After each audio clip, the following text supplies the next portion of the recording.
ang satisfying. Grabe. Dami niyang puti-puti, oh. Actually, gumagamit na talaga ako nitong Kuster, yung scar sheets nila. Ito yung ginagamit ko sa napasok ko na tambucho, yung pinagpeklatan. In fairness naman, kasi talagang naglighten siya and hindi pangit yung pinagpeklatan. And then, ito yung bago kong bili. Meron sila nitong Kuster Hydrocolloid Bandage Roll. So, ganito naman yung itsura niya. May mga nakikita ako na ginagamit nila sa face. Gusto ko siyang itry dito sa mga pimple mark ko. Ayan. Ayan yung problem ko kapag kayo nagkakapimple ako. Kulay red talaga yung marks nila and medyo matagal talaga bago matanggal. Kapag skincare na din pala ako. So, ayan. Gusto ko din lagyan tong ilong ko na to. Nag-harvest na ako niyan ha, pero yung mga black-black na yan, ewan ko, hindi na ata matatanggal yan. Ayan. Ang iba nakikita ko, meron silang large pores.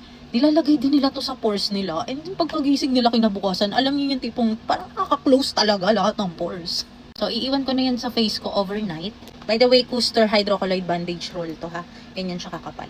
Good morning guys. Tinanghali na ako ng gising. Alas 2. Na-over na ata sa babad to, te. So, tanggalin ko na.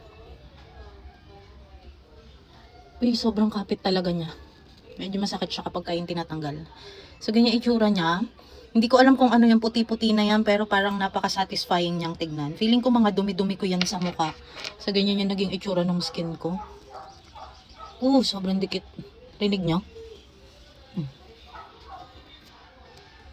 Dami niyang puti-puti, oh. Parang feeling ko mga ano siya. Whitehead siya na natanggal sa face ko.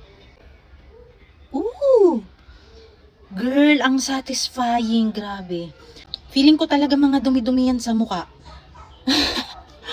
So, ayan yung skin ko. Syempre, hindi naman agad-agad matatanggal yung mga marks na yan. Dapat consistent sa paglalagay nito. So, ayan yung skin ko.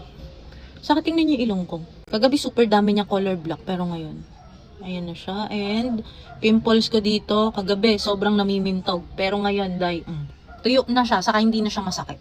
So, ilang naman.